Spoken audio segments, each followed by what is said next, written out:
Oh my God. Okay. The I Ching, the Oracle Practical Guide to the Book of Changes. And that's not hyperbole. Wow. Benny Bill Wen. Okay. Now, I am a I Ching amateur. Okay. My expertise with the I Ching goes just about as far as how the eight trigrams more or less conspire to inform me better about, say, the court cards of the I Ching or the subangles of the Enochian uh, tablets and stuff. And I've used the I Ching as an oracle without having to go through a great deal of scholarly dissection of the I Ching itself, the document itself. And I've done it for so many years that I've become familiar with how all the 64 hexagrams and each of the moving lines of those hexagrams uh, have appeared in my own experience. And of course, I wrote the goofy little I Ching of Milo in the Book of Ordinary Oracles. But mostly, I rely on the Wilhelm Baines classic, edition that has been used by those of us in the West for, better part of 100 years now. But I was really excited when I saw this. Okay, I immediately bought it. I encourage you, if you're at all interested in the I Ching, to immediately buy it too. It is an absolute tour de force. See the shaded area there? That's the I Ching text itself. It is awesome. It's a tour de force. That's the only way I can describe it.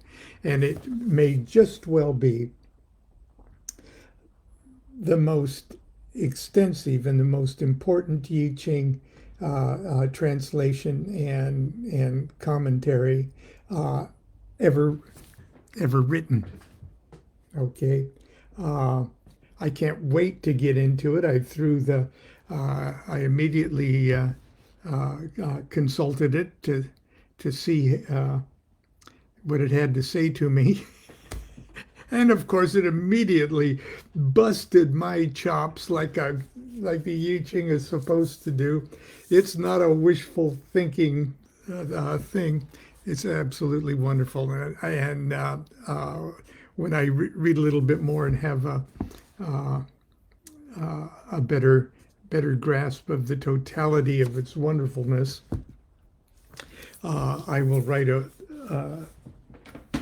undiluted praise review on Amazon or wherever I can. But anyway, just thought I'd do that because that arrived at my doorstep day before yesterday, and I've been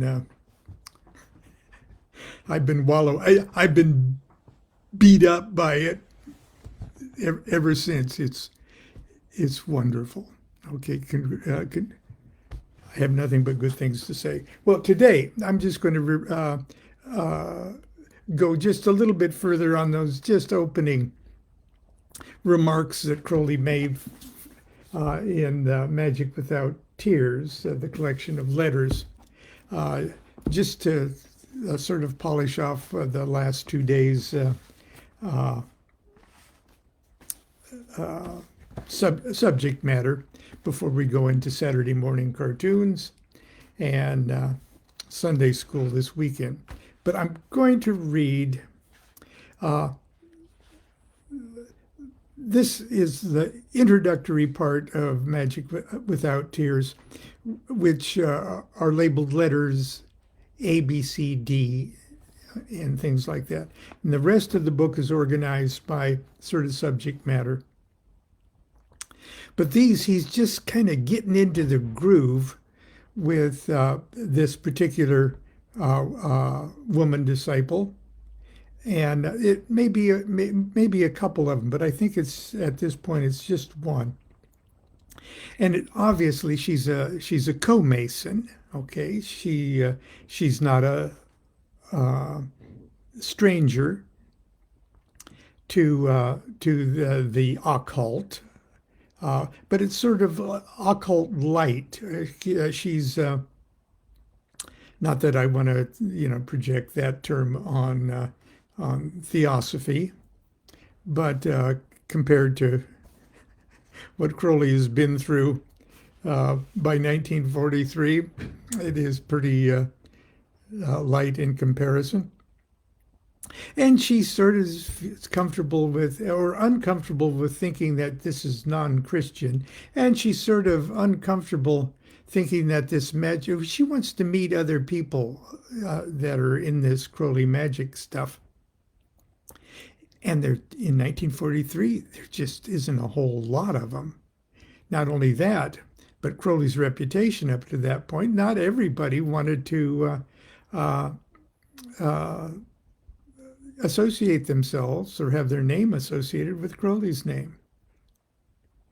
Furthermore, the AA and the O.T.O were pretty much functioning more or less just in Crowley's mind, and a few documents that he laid out. I'm speaking of the O.T.O in particular. The AA being just a very personal, private chain of mentor and student, with Crowley, of course, at the top of the thing. So she's looking for big, old, wonderful buildings and temples and people with handshakes and things that she would expect from Golden Dawn or co-masonry. And she's just not getting that with Crowley. So we mentioned it the other day. I said that it'd be impossible for her to meet with other. The idea that you should meet other members of the O.T.O is quite impossible. Even after affiliation, you would not meet anyone unless it were necessary for you to work in cooperation with them. I'm afraid you still have got the idea that the great work is a tea party. Now, in those days, Crowley was just reading people into the degrees if they chose to obligate themselves to the O.T.O degree program. There weren't, with the exception of Southern California, there weren't lodges to provide initiatory ceremonies. There weren't groups big enough to have officers to do it. Crowley wrote the rituals almost like, this is how I'd like it to be. Okay, this is how it would function. So he read people into the degree,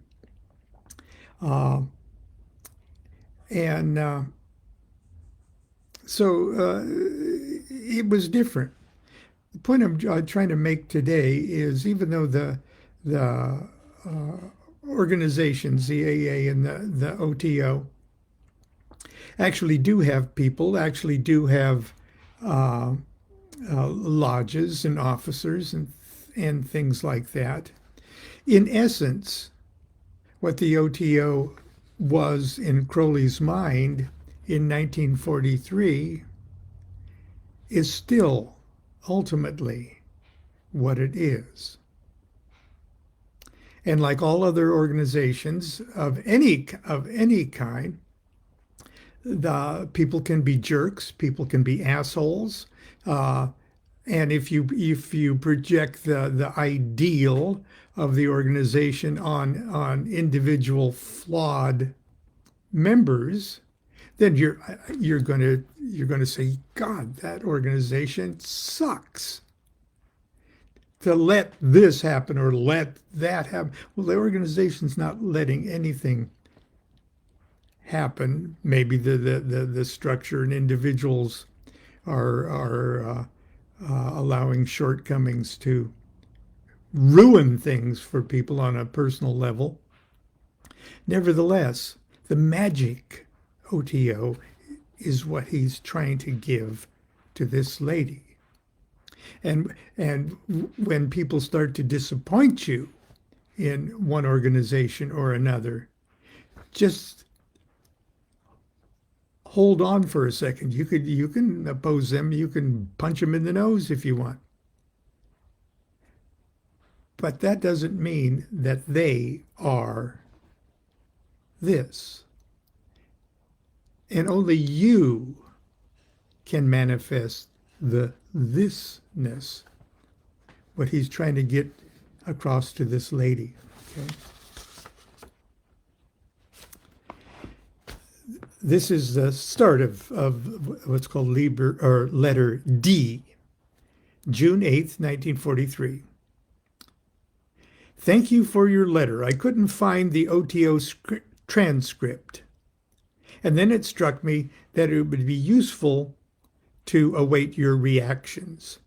If I were expecting some presumably important papers by post, I should get anxious after 24 hours delay at most and start inquiries.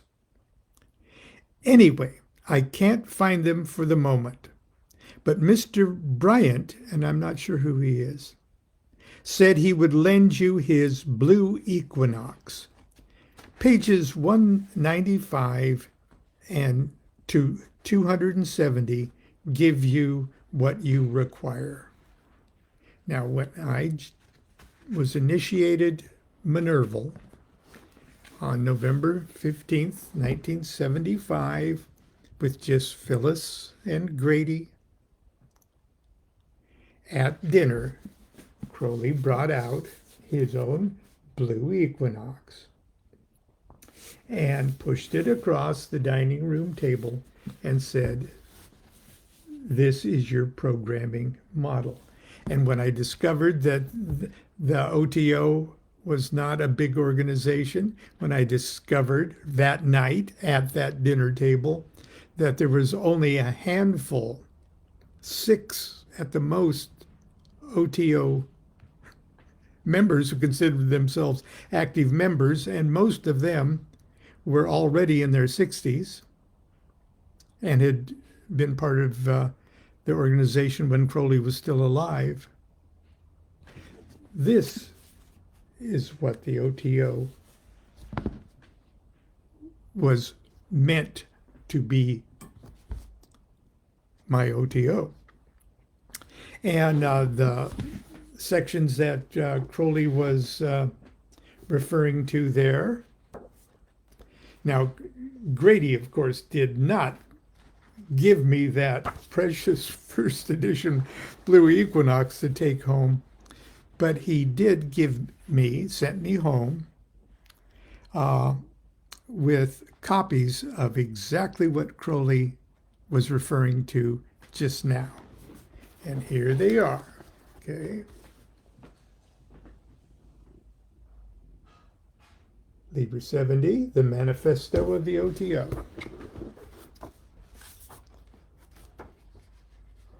Let's see here.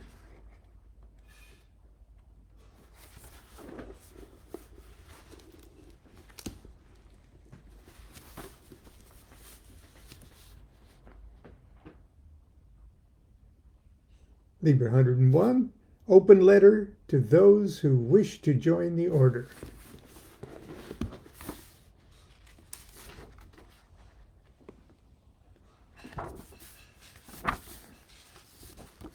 And all the responsibilities and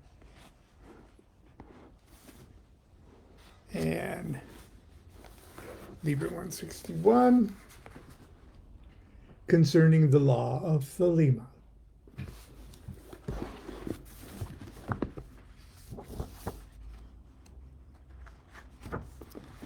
Liber 194, an intimation with reference to the constitution of the order. And he stressed this one as to this is how the O.T.O should be organized, how it should run, and these are the responsibilities of each member at each degree level. And finally, oh, there's even the dues structure, okay? And then there's Liber 15, the Mass of the Gnostic Catholic Church. Now, whether there's people, whether there's lodge buildings, whether there are temples, whether there are masses, there is that. That's what he's giving to this woman here, and who is actually ready to join that. But the real point of your affiliating is that it saves me from constantly being on my guard, lest I should mention something that I'm sworn not to reveal. As in every serious society, members are pledged not to disclose what they may have learnt, whom they have met. It is so, even in co-masonry, isn't it?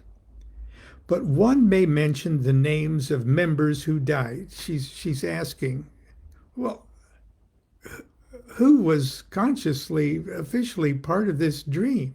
Okay, who? I want to know famous people. Be happy then that the late X, Y, whoever that was one of us. I hope that he and Rudolf Steiner will between them satisfy your doubts. You could probably throw in Richard Wagner and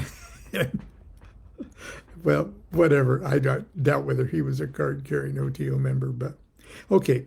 The the AA is totally different. 1 star in sight, and that's in Magick in Theory and Practice, among other places. Tells you everything you need to know. Perhaps some of these regulations are hard to grasp. Personally, I can never understand all this bylaw stuff. So you must ask me what and why and so on. So don't refer to the bylaws, ask me. See? There's really only one point for your judgment. By their fruits ye shall know them. You've read Liber 15. You've read Liber 65 and Liber 7. Those are the holy books, the two major holy books, along with the Book of the Law. Now read a Master of the Temple. Now, a Master of the Temple is Frater Akkad's diary, which is also in the Equinox there. For an account of your early stages of training and their results. Of course, your path may not coincide with or even resemble his path. But do get it into your head that, quote, if the blind lead the blind, they shall both fall into the ditch. If you have seen 1% of the mischief that I have seen, you would freeze to the marrow of your bones at the mere idea of seeing another member through a telescope. Well, I employ the figure of hyperbole, that I admit, but it really won't do to have a dozen cooks at the broth. If you're working with me, you'll have no time to waste on other people. And here he gets off on her Christianity. She's hung up on this Christianity thing. I fear your Christianity is like that of most other folk. You pick out 1 or 2 of the figures from which the Alexandrines concocted Jesus. Too many cooks again with a vengeance. And neglect the others. The Zionist Christ of Matthew can have no value for you, nor can the Asiatic dying god compiled from Melkarth, Mithras, Adonis, Bacchus, Osiris, Attis, Krishna, and others, who supplied the miraculous and ritualistic elements of the fable. So they just snipped that one. One moment. Uh-oh, what's she going to say? I don't know why that happens. Rightly you ask, what can I contribute? Answer, one book. And here is how Magick Without Tears begin. The idea begins. It is the idea of the weekly letter. 52 of yours, 52 of mine, completely edited. That would make a most useful volume. This would be your property, so that you get full material value, perhaps much more for your outlay. I thought of the plan because one such arrangement has recently come to an end with amazingly happy results. They should lie open to your admiring gaze in a few months from now. Incidentally, I personally get nothing out of it. Secretarial work costs money these days, but there is another great advantage. It keeps both of us up to the mark. And that's how I feel about the 40-some years of Monday Night Magic class. That's how I feel about these daily chats with you. As funky as and scattered and flawed as they are, to a certain extent, they're keeping me up to the mark. Also, but I digress. Also, in such letters, a great deal of odds and ends of knowledge turn up automatically. Digressions. Valuable stuff, but hard to fit into an ordinary book. You suggest that fortnightly is frequent enough. Yes, but one doesn't want to lose the thread. Once one starts, possibly 10 days might be best. But please understand that this suggestion arose solely from your own statement of what you thought would help in your present circumstances. Anyway, as you say, decide. If it is yes, I should like to see you before June 15th, when I expect to go away for a few days. Better to give you some groundwork to keep you busy in my absence. Love is the law, love under will, fraternally 666. Well, that's it for today. Again, if you're a I Ching fan, or if you use I Ching in your work, at the very least, this can do nothing but enhance and edify your studies. I'm really looking forward to delving deeper and deeper into it, because just thumbing through it, I can tell how awesome it really is. Anyway, until tomorrow and Saturday morning cartoons, continue to be good to yourself, be good to each other. Do what thou wilt shall be the whole of the law.